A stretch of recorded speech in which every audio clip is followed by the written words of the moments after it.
Good afternoon or morning. Welcome, everyone. I cut you off, sorry. Yeah, we're on the same page. Welcome, everyone. As you roll in, please let us know where you're calling in from and what organization you're with.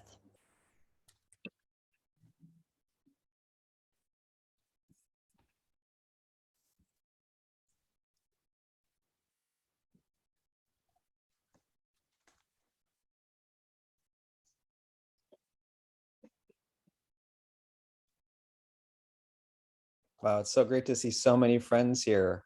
From Alexa at Save the Trees. I saw April at Make-A-Wish International. Shani at Joshua Tree. Must be hot there at Joshua Tree today.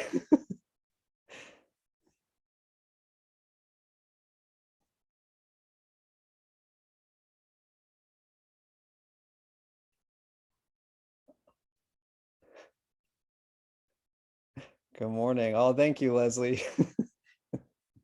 Wow, so many folks from everywhere. It's so great to see you all. Start Out is into. Start Out just did a Twitter Spaces this morning on LGBTQ plus entrepreneurship and crypto. That was super cool.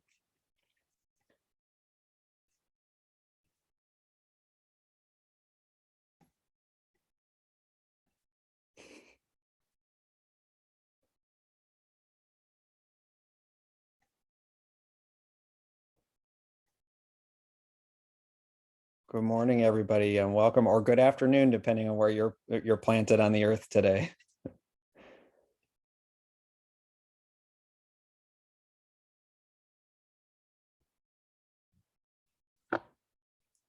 It's great to see you, Meals on Wheels Grandma. Love your Twitter posts.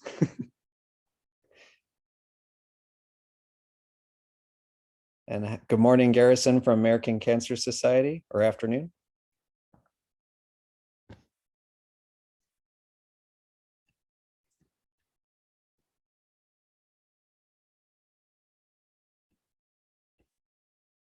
We'll be getting started in just a few minutes. If you're just joining us, please drop your name, your organization, where you're joining the call from today. It's so great to see you. We've got Yulia from Ukraine. Wow. Hope all is well with you and your family and friends over there.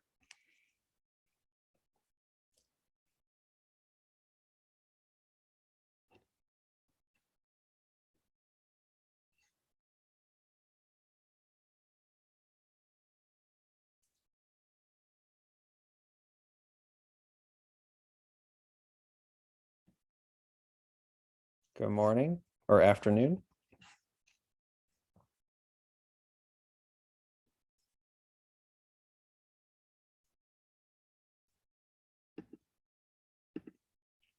All right, about 5 minutes in.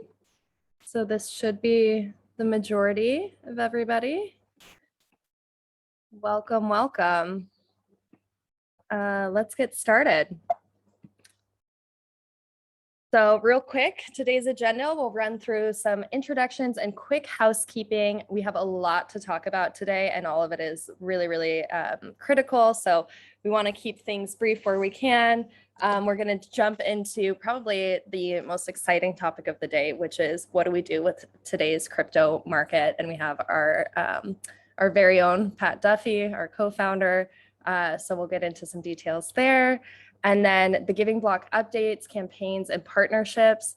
We have a Tiltify integration, upcoming Salesforce integration, Canada and Australia tax receipting, and more. So stay tuned if you can make it that far. And then call to action, we'll give you some profile page best practices and some resource reminders, as well as hopefully keep some time for Q&A. But that brings me actually to our housekeeping items. So please, if you have a question, make sure you submit it through the Q&A box as we go. And then we'll keep the chat box for all the fun stuff. Any commentary, saying hi to friends, any cheeky comments you have, put them in there. Q&A is where our team of crypto fundraising strategists are going to be answering your questions as we go along.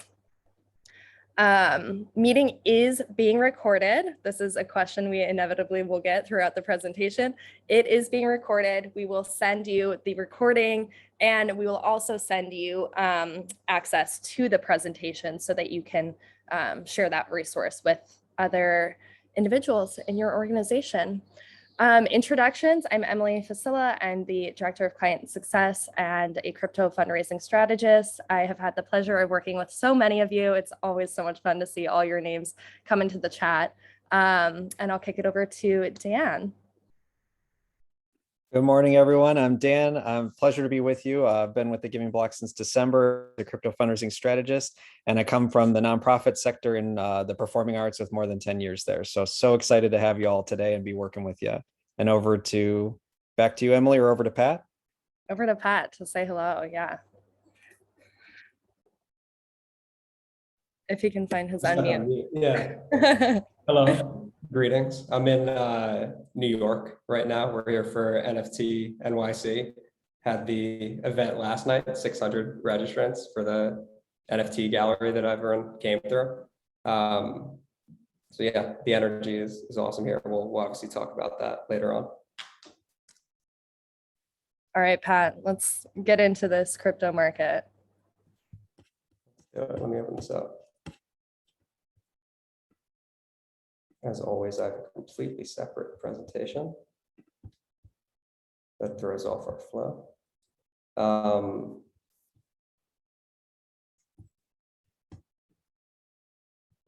Do we have anybody here that has been bopping around NFT NYC? Any of our organizations present? There are a lot here. Tell us about it. Has anybody met the TGB team in the wild, the Giving Block team? Ettore, Save the Children representing, of course. Ettore didn't get the note about the NFT event last night. I felt so bad because we're all buzzing around. Ettore was like, "You guys have that tonight?" I was like, "I can't believe you of all people." Josh met the team at AFP Icon, Karina at Planet Philanthropy, and gets to meet the team next month at Bridge. Definitely always let us know where you are, especially if it's either a nonprofit fundraising conference or any crypto related conference. We always love to make time to meet and chat with you guys. All right, Pat, take it away. All right, let's dig in. Okay, crypto market is down, as I know, because all of my money is in it, as are a lot of our friends. So like this is where the conversation starts. And nonprofits are curious about this. The main thing that we get like questions about, confusion about, like nonprofits don't really understand how the majority of crypto users are still up, which we'll get into in this conversation. It's just a matter of it depends on when you buy, not, you know, a small fraction of crypto users bought at the peak of the most recent bull cycle, and like everyone's been buying it for like 12 years. So we'll explain like the market dynamics. But the first part of this presentation is giving like you all as clients a good update on kind of forecasting where crypto philanthropy is going based on like how we've done so far this year versus last year and how things are tracking. So dug in super deep, like into the numbers, like this is for this year versus last year. Like at this point last year, we'd raised about $10 million and this year we've raised about 30 million. Which given the state of the market is pretty interesting. The reason that's important is like last year's $10 million at the beginning of that year, we were pretty pumped about just because, you know, crypto philanthropy grows at like a pretty steady clip. We're always trying to up the numbers, but like the market conditions last year that we were raising in were dramatically better. Again, you know, I forgot like what the numbers are, but there's like 70 million or so like super tracked Bitcoin wallets and like 40 million or so in the black based on when they place their purchase positions. But like when you're in a bull market like that, pretty much everyone is up. And then there's the sentiment aspect of people feeling the fact that they're up. We'll get into this a little bit, but like if someone gives you $10 million and then they take $9 million away, it's like a very different psychological state to be in that if someone just gave you $1 million straight up, like the way that you feel like the benefit, it's like both people have made the same amount of money, but there's sentiment stuff in terms of when people try to time gifts. So given the fact that donor behavior and non-cash definitely gets suppressed during bear markets, the fact that we're growing at the clip that we are growing donation volume means we're like strategies are working, we're dramatically outpacing it. Of course, market turnaround will produce hopefully even more disproportionate results than maybe we even forecast. So this is like the last time we did, I guess, a forecast for y'all was in January, when we were looking at like a $200 million for just the platform that takes out institutional and integrations and stuff like that. 200 million kind of fundraising goal for 2022 was like our conservative number. We were trying to like get up towards, 500 million as just kind of the platform type fundraising. The mid-range being, between 300 and 400,000. That's what we're looking at in January. And that was obviously when the market was doing a lot better. We're still on track again, because at this rate, or at this time last year, we had 10 million. We've done 3x so far for this half of the year. So like, let's say we do 3x the 70 million that we did last year. If everything just keeps pace in terms of like the stability of the growth rate, we would do like 210 million. So we're still like, we're right at the bottom line of like our conservative expectations, with obviously like a giant market correction that like we hadn't planned for into the forecasting. So it's good to know that our floor, I think, is like dramatically higher than we would have thought.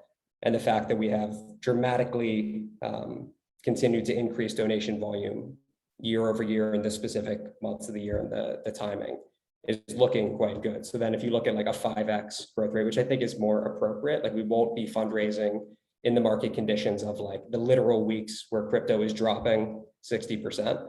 The sentiments will obviously be higher in the conversion rate for donors, what it looks like when they give, in the same way that we saw last year in multiple surges when prices recover. Even if Bitcoin gets below 20,000, when it returns back to 30, obviously we have months now where people will be buying cryptocurrency at $20,000 a unit. And like when it's getting back to like 30, 35, whatever sort of volatility we see over the course of the year, those are going to be like really awesome peak times to get these donors to actually take action. So we've been able to keep like a really good amount of donation volume, despite the fact that we have like the worst possible psychological conditions. But again, it's super important to note, like the majority of crypto users still are holding appreciated assets, which means if the market even stays flat, let's say it crashes, just stays low throughout the rest of the year, like once the sentiment aspect wears away, where people start getting reconditioned to a new price point, whatever happens out there in the market, end of year, even if Bitcoin were at like $20,000 a unit or so, we have about 60% of the potential donor base that are online with a powerful tax incentive to give this way. Still tens of millions of folks in the US. So it's still a very powerful donor demographic with the tax incentive to give, and they're optimized to do so because they're still in the black. I'll explain that's in the next section of the presentation, pretty much showing why people are still up. It just shows the history of it. How are the funds performing? Really interesting. Again, over the last 6 months, it's been brutal in crypto in terms of watching Bitcoin go down like 60 some odd percent. The funds have averaged in terms of distributions that are going to or have gone to nonprofits. Obviously, we'll talk about this a little bit, but we use a third-party DAF provider who is awesome. I'm not talking trash, but their process means that payments get delayed over a certain time period as they try to process everything. It's the only way we can have centralized funds that distribute out. If we just maintain the last 6 months of average fund performance, which again has been during like the worst bear market performance of crypto in pretty recent history, that would be a forecast of $3,550 a nonprofit, which would be pretty staggering. That's the average check size that nonprofits would get over a 12-month period just through fund checks, and that excludes matching funds, which we made sure to be careful of because we can't just double everything in a forecast. Like that's carrying with crypto. Matching funds are obviously doubling the numbers for the fund checks that are coming out currently. Hopefully we can keep securing match dollars, but that's not baked into the forecast. This is just straight up from the donors, excluding match. So the funds, I mean, they took longer to ramp than I think we were expecting. We thought like immediately in December, everyone would love them. We got kind of a slow uptake, but we're really starting to see consistent giving, recurring donor behavior, folks who are coming in, companies adapting that because certain causes are in connection with their CSR priorities or whatever it might be. That slow uptake of the funds and the consistent donors who are using that way. And then our ability to kind of market them differently, package them differently, everything down to the branding and the way we ask them to convert to CTAs, the same way you all figured out as a nonprofit, has been helpful in us kind of ramping the funds up. So if they've performed exactly how they have in the last 6 months, which we've been, learning how to do them, and the market's done really bad, That would mean average nonprofit check out of the funds over the next 12 months would be 3,550, which would be great. So again, we have a very good floor in terms of donation volume growth. We're at 3x higher than we were at this point last year, despite the terrible market, and the funds are ramping really nicely. So I know nonprofits, when you talk to your donors, they're like obviously concerned about the market, but it's nice to see that so much of the giving behavior is sustainable and people are still making very similar tax considerations. Obviously, a larger percentage of the donors come online when the market does eventually recover, and then the excitement drives additional donor behavior. But like, if this is, if this is what bad looks like, it's pretty good so far. It's still on the conservative end of our forecasting, but it's great that we're not below it, let alone dramatically below. We're still above what we said as a floor, even in January when the market was hot. And then this just shows numbers, because when we say these numbers, I know people are like, well, how many clients do you have? And, some folks were on the platform when we had, 200, 300 clients. Now we're at about 2,000. When you look at the amount of donation volume that comes through funds into individual nonprofits, you want to make sure, obviously, the growth of the money in the ecosystem is keeping pace with the fact that like the inventory of nonprofits, now we do our fundraising, is changing over time. This just forecasts like based on the numbers. Last year we ended with 1,200, so it was actually the average per nonprofit was higher than that. That includes every nonprofit who signed up all the way through the month of December, which was a bunch. So the average for all of those nonprofits, even the super late signups, is 58. If you ask like nonprofits who had been with us for a year going into last year, it's obviously dramatically higher. But like, let's say conservative estimate, let's say we double our user base over the next year, and we just keep this exact same fundraising pace that we've been doing so far. That would mean we would have a slightly lower average per nonprofit in terms of like how much donation volume is available to our clients in this year, and what is the average take that nonprofits are getting. But like, again, if that is the floor, it would be like a slightly lower average on a per client basis, but it's still a very nice lump sum compared to obviously the packages and like how we try to reduce the ROI, or increase ROI rather, by reducing the amount of time it takes to plug into some of this stuff. Things like the floor volume of like 3,500 on the average fund checks over a 12-month period and stuff like that are helpful. And then if we look at, between that 500 that we're shooting for and this 200 kind of floor, if we keep the bear market pace in terms of our donation volume growth, if we do that, and then we say, total clients is at 5,000, our stretch goal would be 6,000 by the end of this year, which would obviously be accompanying larger donation volume. It would only be if the market's doing hotter. That would be 69,000 per nonprofit. So it'd be like a nice dramatic growth in terms of how many dollars we're making available on a per client basis through the fundraising and the growth of crypto philanthropy. That like outpaces the rate of growth of our client base. Because I know nonprofits, again, they're always concerned. Okay, well, if more nonprofits get added, then donation volume increases. That means year over year, we're actually like less able to access what is that growing pool of money.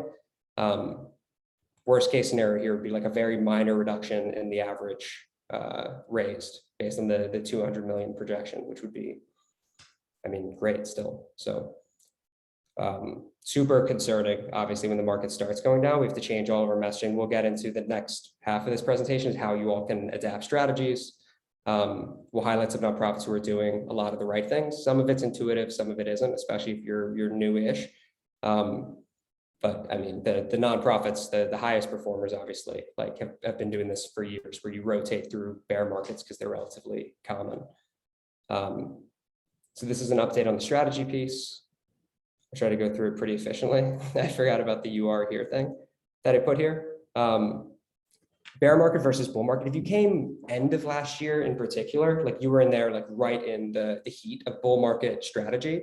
And it does pivot differently. It's almost like, this is kind of a bad analogy, but it's almost like water's coming down. Like your job is to like, we tell you where the buckets are and like get a bucket out in front of wherever those funds might be. There's very little stewardship, and those donors, we don't see a lot of retention on. That's why donor accounts, which we launched, I guess like a month ago, we wanted to time up for this coming year. Like all of the things that we're doing around retention, which we've been building from a tech stack standpoint, are going to be perfect for like bear market vibes, where you're really trying to build up a base.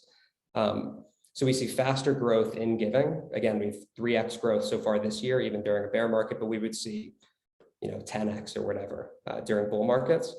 Crypto is a lot louder. High value prospects are hard to access. Just the line outside of every partner's door, every NFT artist, every donor, everyone's trying to get after them. You know, no matter how many nonprofits we work with and how we advise, a certain percentage of them will fall asleep at the wheel unless Bitcoin is hitting new all-time highs. Everyone's got a different level of attention span. The same thing happens in crypto. Not everyone's buzzing around all these projects. So partnerships that didn't exist prior to a bull market are really hard to get into. There weren't a whole lot of partnerships we saw where a nonprofit was like meeting an interesting company or meeting an artist or planning an event with a creator that they hadn't had the relationship in place from the bear market prior to the bull. And then nonprofits pretty much sacrifice the growth of a donor base in the crypto space and relationship building. They don't really focus on stewardship models or getting people to take the pledge. They're really just trying to like grab the donations that are coming through, which is a reasonable strategy during a bull market because there is so much flying around and people are much less accessible. Bear market strategy is different. Many investors are up, but many are down. And regardless, there's a sentiment to it. Again, back to the $10 million example. Giving continues to grow. This is our 6th bear market that we've grown the company through since 2018. They happen pretty frequently in crypto because of the volatility. It's the same volatility that makes people give. But the user base in crypto has grown through 100% of bear markets historically. And our donation volume has grown as well. It just doesn't grow quite as fast. But what's cool about it is crypto gets quieter. You'll know, and some of the people on the call, no matter how much I emphasize this or anyone emphasizes it, you're not going to be as curious about crypto. Like everyone's lizard brain kicks in at some point and they just stop looking at investments. People tend to buy high because something's been going on for a while. That's when people place investments. Nonprofits do the same thing with fundraising trends. Everyone does it in every industry. And it's the same reason why this next point, crypto gets quieter. So like high value prospects, the donors, wealthy people, media type contacts, if you're trying to get a blog post published, if you want an NFT creator to do a drop on your behalf or do like a gallery, you're trying to connect with a partner to do like real integration, high level partnerships, ongoing CSR stuff. It's like the lines to those types of folks get shorter and shorter by the day, just because less companies are interested in crypto stuff, less people are interested in it. So you have these if you have the attention span for it, like very high value donors, which sometimes you're not even asking for money right now, but you can build up a really big Rolodex of like potential donors and folks that you fold in where, you know these 10,000 people. And then as the market hits high gear again, which it always does in a rotation, it's like you've got a very valuable donor base baked in. So those are some of the primary aspects. You don't turn off the fundraising. It's the same thing nonprofits know when you're in like a recession in general. It's not like you stop asking people for money, but for certain high value prospects, depending on what's going on in the market, like if their stock just crashed, you're not going to say, send your donation right now. So there's a certain kind of touch and feel thing that we can kind of walk through. Your fundraising should still grow in crypto during a bear market, but you have these other experimental things that you should be doing to kind of build out your base. This is super interesting. I updated this yesterday. If you bought crypto in June of last year, you're down 60%. This is what your investment looks like if you bought any of the other years going 10 years back. So people are confused about like why so many people in crypto are still up on their investments. Like folks like my mom will be like, oh, I really dodged a bullet not buying that. And it's like, I was telling you to buy it in 2017. It's like that would have been good. You would have 10x'd your money. Or 11x'd it, I guess, at this point. So it's really important to know people have been buying crypto since even before this. It actually came out in 2009, Bitcoin at least, and then certain cryptos came out in the years following. A cryptocurrency can go up from $1,000 a unit to $20,000 a unit and then crash 50% to 10. That person still made 10 times their money. So it's really important to note, like the majority of crypto users, even now it's down from like 70,000 was like as close as Bitcoin got. Now it's down to like 20,000, which I'm incredibly aware of for personal reasons. But a lot of people are still sitting unappreciated crypto. It's still the majority of the user base. However, which leads us to I guess there's one after this. I should have put these in a different order. This just shows how many price corrections there's been in crypto. If you're listening, like if you take anything away from this too, this is very important. You probably know this as a nonprofit, but volatility is good for nonprofits so long as you're not holding the asset. Like things that go up 5% a year, no one donates because there's no real incentive to do it. Like by the time the incentive is actually strong, you got to hold that thing for like 20 years. So like the best thing that can happen in asset class is it goes down and up and down and up, because whoever buys when it's down gives when it's up. So, I mean, we started like right in the middle of this chart. I started trading in 2017. We started the company in 2018. This is the sixth market correction we've experienced as a company. Some are very dramatic. These market corrections, the user base has grown 100% of the time. And despite all of these crashes, quote unquote, if you bought at any point over this history, other than pretty much last year, your investments in things like Bitcoin and other cryptocurrencies are still up. So it's more like, yeah, pretty much over time, it's still the best performing asset class, and you have donors with a tax incentive. But this is where the psychology piece comes in, just to reiterate it again. Like if someone gave you $1 million and then alternatively someone gave you 10 million, then took 9 back, like that person's going to be in a very different mood to get engaged about making a donation, right? Like they both just got $1 million out of nowhere, but one person is probably going to be like, hell yeah, I'll pay it forward. And the other person is going to be like, I already had $9 million taken from me today. And it's like, well, kind of, you know, you didn't have the million. So understanding the psychology of your donors, yes, they have a tax incentive, but like right now, today, following like a few weeks of Bitcoin going down is like probably not the best time to be like, send it now. It doesn't mean you can't even over the next month. It's just like understanding when there's certain price movements, there are better times to ask than others. So yeah, how does this impact our fundraising? This is where the usable stuff is, and then I'll kick it back to you all on CS. Big takeaway here is, of course, like these are still the same donors. Most of them are still up. There's still people in their late 20s, early 30s with a 6-figure average income who make 5-figure average donations and are 50% more likely to give on an annual basis than stock investors. Like it's a very smart donor base to be investing in, even though it'll take like a little bit more agility during the bear market, which it always does. You got to try different strategies. They're ones who are driving up.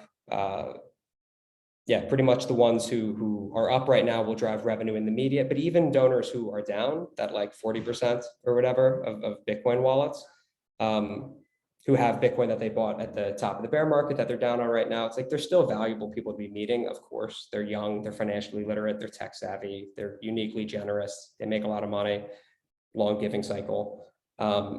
So it's important to, I think, consider that for the ones who are down, even if you're not asking them for money right now, if you find out that their investment down, like it's still super valuable to be stewarding them. They're a really good bet if you're going to be betting on a donor's value over a long-term period.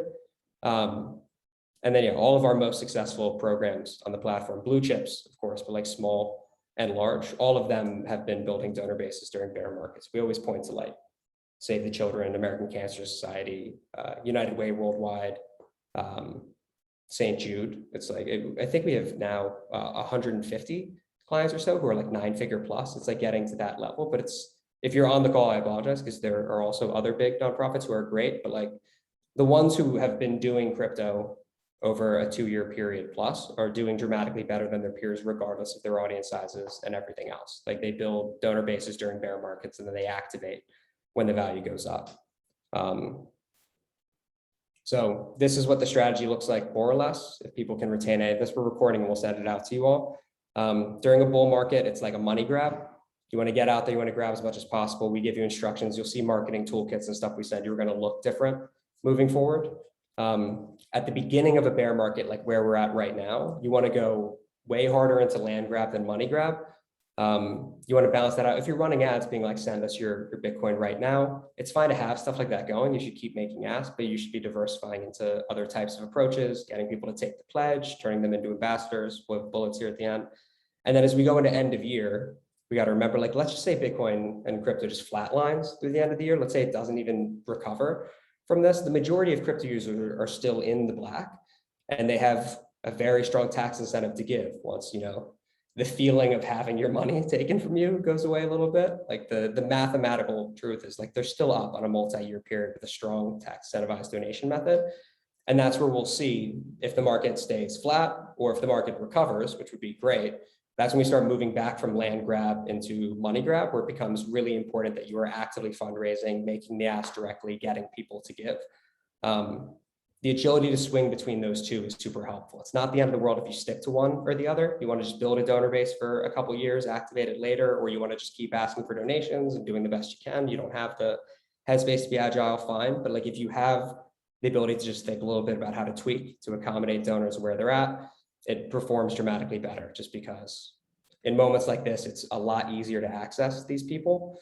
And then when the prices go back up, you obviously get paid back many times over. So quick hitting on best practices. NFT creators sliding in the DMs. This is all dependent, of course, on your strategies with your client success strategist, what you're working on. If you have a big following on social, things change. If you have different members of your team who do different functions, not everyone should do all of these things in any particular order, but things to be on your radar. Sliding into the DMs of an NFT creator, being like, hey, would you like to partner on a drop to benefit our cause specifically? They're probably interested in like marketing together, just because maybe they're not getting as much attention as they're used to. And then of course it's mutually beneficial. You're not asking them for something. There's value you can add, obviously, as a brand, and then value they can add in terms of like sending you revenue from the actual art and the stuff that they're creating. It's also a great way to get in front of crypto donors and NFT folks, just because those are the folks who engage with that content. So it's a nice audience grower. Usually it's not a good use of time to be sending messages. It's just like, because they're so busy. But depending on the organization, if you're doing it in a targeted way, if you spam inboxes, you're going to get like your account banned and stuff. But if you do a little bit of research, see what some creators are interested in, it could be like a good hour or two use of time, just doing a bit of homework, finding some folks you think you could do like an auction with. Partnerships with NFT creators and platforms, just like kind of ongoing stuff. In addition to trying to get them to do a one-off or sending you money, it's important to like take a partnership approach, because not everyone's going to be as flush. Creating and improving your crypto calls to action. If you've been saying, hey, we take crypto, you can send it here. Now is a good time to get a little bit more creative. Every X amount of crypto you give us produces X results, and all the stuff that we're always coaching on. During a bull market, we tell everyone to do it and they kind of go, yeah. And then keep sending out the tweets. If you have a little bit of headspace right now, it's a good use of time. Using your ads for more than donate now. We're seeing nonprofits who are running ads take the pledge on behalf of our organization, or they're putting out like a report, which is super cool. Like, here's the crypto we raised last year and where it went. And you can like enter your email to download that report, kind of like lead gen stuff, instead of saying, send us your money now. So you can still get the interest of crypto users. So you can start getting them engaged with you and your cause without saying, send us your money right now while you're kind of bummed out about it. That kind of stuff, super smart. Improving your stewardship process. Shout out to Josh and Susan G. Komen on this, or like a Torre, where he like stopped the fact that like some small crypto donors were getting this email, like send $20 a month, because he knew this was a major gift prospect, and kind of changed what the automated outreach looked like. Great time to be doing that while you have the headspace. You don't need to be full blown money grab tweet generating machines. Leverage the crypto giving pledge in general. If you've got donors in your database that you were about to send an email saying, send us money, you could ask them to do that, and then start working with them on like giving along their timeline. They can commit to a number and like think about when the market's at a certain place, and you can lock that in, like planning those donations. And then, yeah, turning folks into advocates, ambassadors, connectors, actually talking to these people, having them introduce you to their friends, see if you can do events, bring them together for Zoom and like talk them through what it is you do. It's just a great time to actually meet donors in a way where, when you're trying to do the money grab piece, like you really don't form any meaningful, long lasting relationships. And these donors on average, again, very young, high net worth, super generous, definitely worthy of the time investment. And then, yeah, shout out to American Cancer Society, just crushing in fundraising. Save the Children, and Tori's doing like amazing NFT planning and active fundraising. The Water Project in the bear market had a $4 million budget goal this year. They've already raised $2 million in just crypto. They were literally like a $2 million nonprofit in the last X number of months. Like, they're really growing through their active crypto stuff. And then Hope for Haiti, this event in NFT New York, like they had like 600 people come out to this thing and like buying art and doing cool stuff. So they're staying really active, and they're just trying to like meet creators and line these folks up. So all four of these groups are doing a really good job of like maintaining donor relationships, not just at end of year. And it's paying off through bear market. And it's obviously going to pay off multifold once we recover from it and people are flush with like hyper appreciated assets. That was longer than you thought it was going to be, probably. It is great. We needed all of I it. apologize. We needed all of it. Okay. Before we go on to the bonus crypto opportunity, seeing a lot of excellent questions in the chat. Reminder to try to put them in the Q&A when possible. And the Q&A questions are excellent as well. And for any newbies on the call, if this is your first all client meeting, highly, highly encourage you to actually take a step back after this and go to our foundational session. So really, we have a session 1 and a session 2 that are going to be super helpful in terms of those basics. We're seeing a lot of questions about like, but where do we find crypto donors? How do we use social strategy? What if we're a small nonprofit without national recognition? How do we fundraise then? Absolutely hear you. And we have created resources and weekly webinars. So we run those every single week, Tuesday and Thursday, that will answer all those questions for you. So we'll, the CS team will drop the links in the chat so that we can do that, but don't be overwhelmed. We truly, we've got you and we're here along with you on this journey. So Pat, exciting news for all of our clients. Yeah. A challenge. We're doing a challenge. So yeah, I mean, most of our clients are familiar with the Shift4 acquisition of the Giving Block. Everyone knows, keep the same brand, same team, run it the same way. It's been awesome and helpful. They've been injecting match dollars. And what we did at the time of the acquisition is like we took the crypto giving pledge.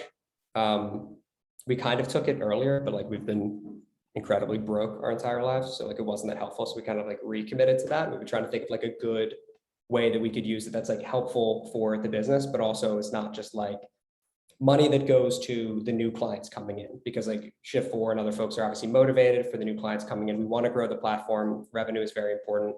But we want to obviously like pay it back to nonprofits who are actually on the platform. So rather than it being like an add-on to Shift4, who's providing match dollars for like new nonprofits coming in, we figured that like one way to balance those two things would be for myself and Alex to make a $1,000 donation to nonprofits who just refer us to other nonprofits. If you're a federated model and you have chapters you want to bring in under like the same end of your strategy and leverage your marketing engines together, if you just have sister orgs that you want to fundraise with collaboratively because you kind of share strategy already, or if you're just like in associations or whatever and you work with other nonprofits and you want the donations because like you think those nonprofits would do well, they're not tied directly to you, refer us nonprofits. It's as many as you can. We'll see how this goes. I guess we might blow past the crypto giving pledge depending on how many clients send it.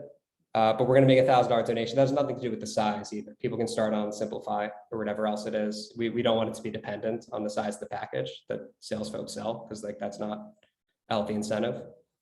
So anyway, any clients that you offer, and it can also be chapters of your own organizations. Obviously, if it makes sense for the organization to have those chapters on, and they strategize the same way, we're going to have that be what our commitment to the pledge is. The donations are going to be made to you all, the existing clients. Yeah, and we're seeing so much in the chat as well. I know Katie has offered one of our clients from Outright International has offered to chat with another client who's like, how do I get some donations? We absolutely believe in that abundance mindset at the Giving Block. So it's going to be fun to have more of your friends on this platform, more people in your circle working toward the same mission. We're going to be doing a lot more mission-focused fundraising and group fundraising, group strategy sessions. So tell your friends. We'd love to see them. All right, let's get into what's new. Lots of exciting stuff going on. A few weeks ago, this was our first month launching it, and we now have our Crypto Philanthropy Insider, which is a weekly newsletter just for clients. So a lot of you have subscribed to our general The Giving Block newsletter, which is great. That's going to give you a lot of great crypto insights overall. But this one is just for clients. It's proprietary information. It's going to give you product updates, crypto fundraising tips, upcoming webinars, client highlights. We're going to give you, this is a model that's really working well as link out to any new crypto knowledge base resources or resources that are really, really relevant in that week. So again, a reminder that everybody should have support@thegivingblock.com marked as a safe sender in your email so that you are seeing these emails come through. But this newsletter is really going to be a one-stop shop to keep you week to week on the right track. So excited about that. The other thing that we launched is our NFT fundraising report. If you have been listening to this, like, okay, I keep hearing NFTs, but I'm still not sure what that really means, how to fundraise with them, definitely download this report. It not only takes you step by step through what an NFT is and how to fundraise it, but also really helpful case studies from our clients of NFT auctions and partnerships that have changed the game for them in crypto philanthropy just in the past year. So super excited about this. Check out this. And then also you do have an NFT 101 guide in your knowledge base, in your crypto knowledge base. So always go there. If you're, on a webinar, hearing some chatter, you don't know what something means, go to your crypto knowledge base, log in and type in a keyword, and it's going to bring up any resources we have on that for you to, again, guide you through it. Whoops, didn't mean to click on it, actually. All right, next up. Oh my goodness, how do I go to the next page? This is beautifully linked. Okay, platform and product updates. So super exciting. A lot of you know our dashboard updates, Form 8282 and 8283. Automation is live. That's going to be right within your dashboard. And for the donor, it's going to come to them as an attachment. We are also going to host a webinar just about this. What does this mean? It will be with one of our partners, institutional partners, so that they can speak a bit more specifically. Because as you know, if you've reached out to support or a crypto fundraising strategist on the team, they've probably come back to you and said, really hard for us to give you like very clear financial advice because we are not tax advisors. So this will be a great webinar that we'll co-host with them. The Impact Index Fund combined total is now also visible on your dashboard. Check that out. We're trying to get all your crypto fundraising into one place for you. Credit card within the widget is coming in July. That'll be a new way to give. So acquisition of crypto donors looks different, and who the crypto donors are is different. It's Gen Z and millennials. So a Gen Z or millennial right now might find you through crypto, but when they get to the widget, they're like, oh, actually, I would rather just give my cash right now because my crypto is not doing so hot. So that's going to be a really exciting product development. We're rolling out custom tax receipts. If you're an international client on the call, raise your hand, say hello. We're so grateful to have you, and we're so excited to announce we're finally providing localized tax receipting in the UK, Canada, Australia. So that'll be a really great product development for you guys. Donor, yeah, go ahead. Sorry, I just want to cut in real quick on the credit card thing, because like I know we have clients, sometimes clients sign up with us, they're like, can you be our like credit card solution too, which is like the opposite. Donors who are going to you to give with a credit card. And it's also the same because nonprofits ask all the time. It's just like, why don't we just integrate the Giving Block into like our credit card solution? Why would we have the separate landing page? We always make the SEO reasons, of course, but it's also like, if someone gives you a credit card through there, you have no indication that they're actually there because they like crypto, which means you should steward them differently. Their giving capacity is different. You have data on them. You can get a lot more long-term value out of donors, even if they're giving with a credit card, if you know they have a crypto interest. So just to be clear, like in the widget now that we have this, it timed up perfectly with just the bear market aspect of this. But there's two things it allows us to do on top of what you're saying. If they come and they want to give with a credit card instead, but they're there because they like crypto, it could be because their assets are down. It could also be because they need to figure out how much they want to give. There's tax calculations, there's an advisor and they need to talk to, but you at least know who they are. You know they're a donor, they're someone you can engage and steward. And the last piece here is with our donor accounts, which you're touching on. It allows all of these donors who are showing up, thinking about that gift, talking with their tax advisor, to give that credit card donation right now. And then through these donor accounts that we can actually steward them and like give them specific opportunities moving forward, we can nurture these types of donors in addition to what you're doing. And it gives us this whole chunk of crypto users who aren't giving when they show up to the site during a campaign, that we can engage on crypto specific giving, even though they're giving with a credit card, which is like very fun and strategic. So I just wanted to Yeah, absolutely. Yeah, I think the donor profiles are something that a lot of our clients have wondered, well, how does this benefit us? And it really is putting donors into that pipeline and that cultivation cycle where we can help you cultivate them as well. So that the private client services have been established, but don't forget that that is a resource for you. And then the crypto giving pledge, as Pat highlighted, this is a really good time to push the pledge so that they can give to you when it's a little bit more beneficial. New integrations, so exciting. Tiltify, we're going to get a little bit deeper into this since it is live. Salesforce coming in July, Zapier also coming in July.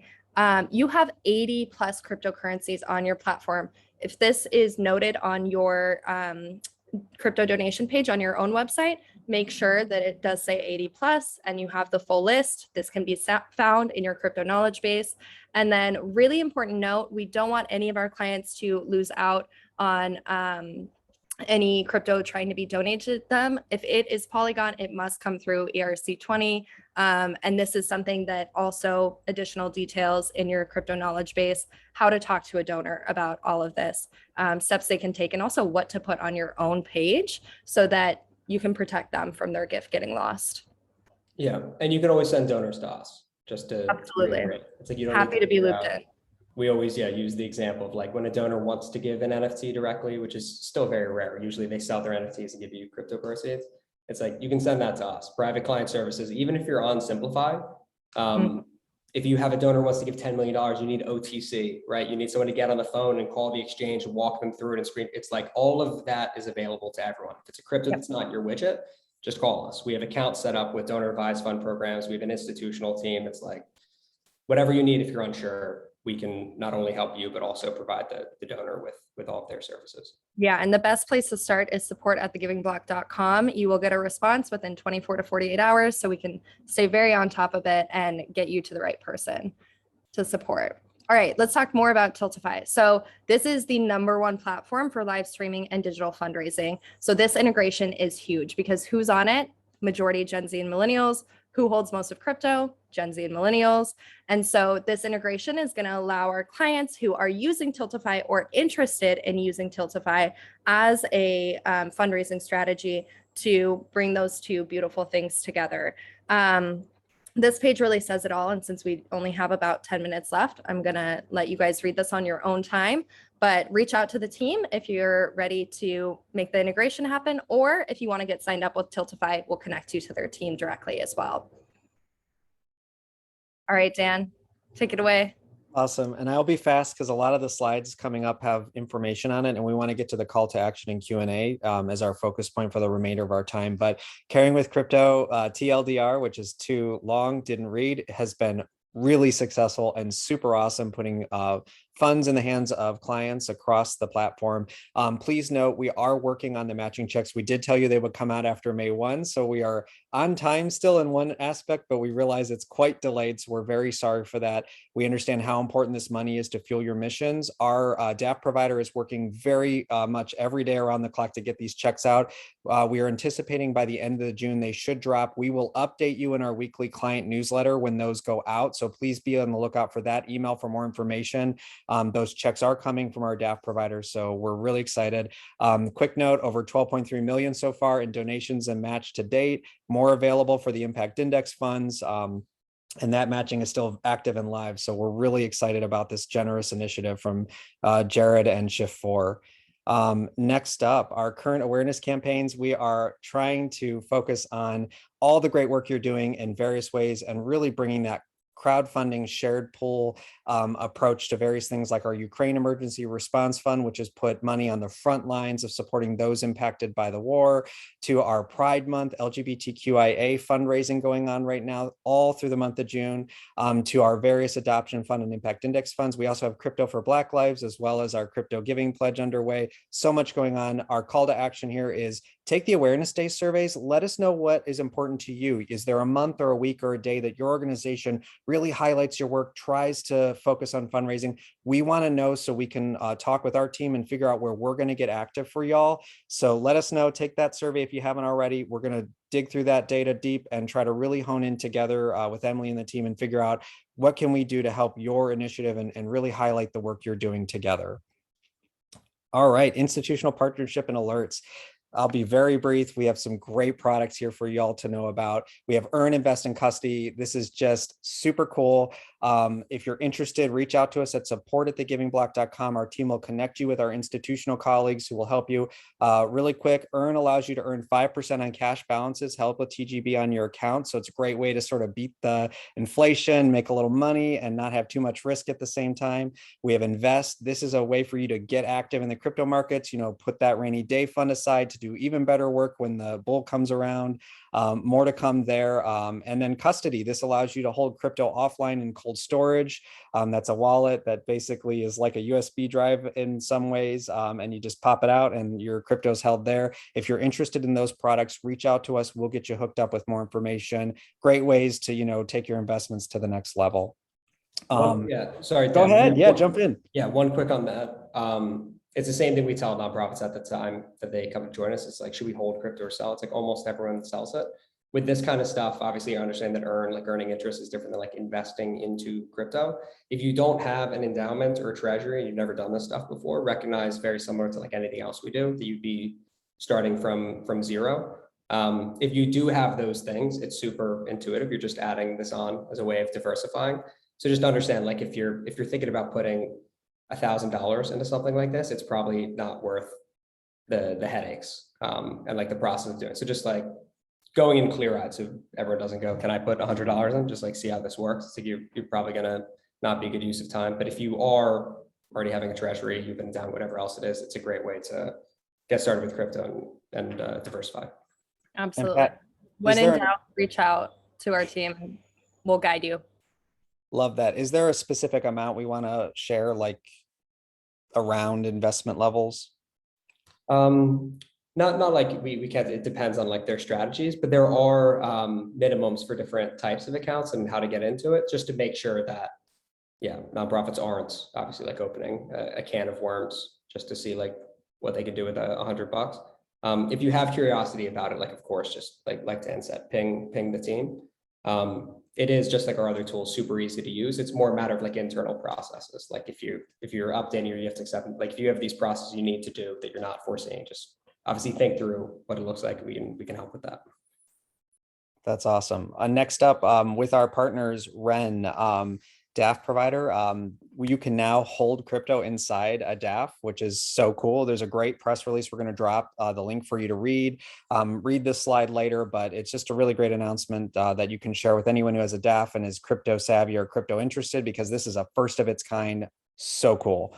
And then this is our call to action. So we are already halfway through 2022, y'all. So like where did the year go? First of all, second of all, we got to get started on getting ready for bag season, closing out this year strong. And it starts today. And the call to action this quarter is for you to go to thegivingblock.com, go to the donate page that's on there for your organization, and let's take a look at it. Let's refresh that language. Is your mission up to date? Is your why donate Bitcoin, A, is it filled out? And B, is it a compelling statement? Have you shared ROI and impact statements that are succinct and going to capture the attention of a quick reader? Does this information match your giving page on your website where you have your crypto widget on your own organization website? Is your YouTube video link the public link updated and ready to go for this year? Is it fresh? Do you have a newer video you'd like to use? Take the time to update those contacts, put those statements of what a Bitcoin can do, what one Ether can do for your organization. Goes a long way. When you're ready, our call to action today is go on there, search you up. Oh, also one other thing I wanted to add is that we have a keyword search feature that we talked about at our last all client meeting. Just want to make sure y'all are aware. If your name, so Connecticut Science Center is the example on this slide. If, for example, like they also come up under research as a common name a donor might think of for this organization, having that in your why donate or mission section, which are the only two sections you can update the text on, that'll help our search feature pull up your organization if a person goes to the website and types in research on that search tool. So just another great tool. Send in any updates to our team at support@thegivingblock.com. It takes about 24 to 48 hours for those updates to go live. Yeah, so that's your call to action when you leave this deck. On our next page, we have 2 more samples. Check them out at your own leisure. Look around, search other clients as well. There's a lot of great examples. Back to you, Emily. All right, we're going to close it out super quick with resources. your crypto knowledge base. This is your on-demand resource that you can access anytime. If you do not have access to it, if you have not visited it and used this little search bar, please email support@thegivingblock.com so we can make sure we get you and your team access. Again, all of this is information just for you. You're going to find really any resource that you could think of in here. And if you can't find it in here, email our team so we can create it for you and make sure it appears. Because if you have that question, other clients have that question. So check this out. This search bar works very, very well. You can literally, like I said earlier, just type in NFT and see what pops up to get the help that you need. All right, develop, accelerate, and custom client resources are a little bit different, right? Simplify is our entry-level package. That's let's get you set up to start accepting crypto and getting comfortable in this space. Develop, accelerate, and custom is like, let's be a bit more active about what that crypto fundraising looks like. So we do have our monthly group strategy sessions for develop clients underway. These are really, really critical. The last one was on how to cultivate a crypto donor. The next one is on NFT and philanthropy. If you are an Accelerate client, you do have your one-on-one crypto fundraising strategy session. So make sure to reach out if you need that strategy session earlier in the year. We are happy to provide those if you're, trying to figure out, okay, how do I really get this campaign off the ground? How do I create a crypto fund that's going to be compelling and enticing to crypto donors? Now is the time to be extremely strategic because, as Stan already said, we're about 6 weeks away from everything being all end of year all the time, and end of year goes crazy at the Giving Block because cryptocurrency is taxed similarly to stock. So it is something where a lot of people are going to be making those financial decisions to give crypto. We want you to be prepared. Also check out the specialized module access that is available to you. Q&A, and actually we're only a minute left. So we've got our crypto fundraising strategists on this call. Here's our checklist. We're gonna send you out the follow-up foundation checklist. Make sure you've done these things. If you have already attended a new client launch meeting, if it hasn't been in the last 3 months, I actually encourage you to register fresh. It's going to be a really nice refresher for your team. Send it out to additional team members. We've changed the way that we're doing these sessions so that they can be a bit more actionable for you. So we want you to attend again if you already have and see some of our new resources. Follow-up items, activate around referrals to get those donations for your organization, submit a testimonial, send us your success stories. You guys will read through all of this. I know we've got to go.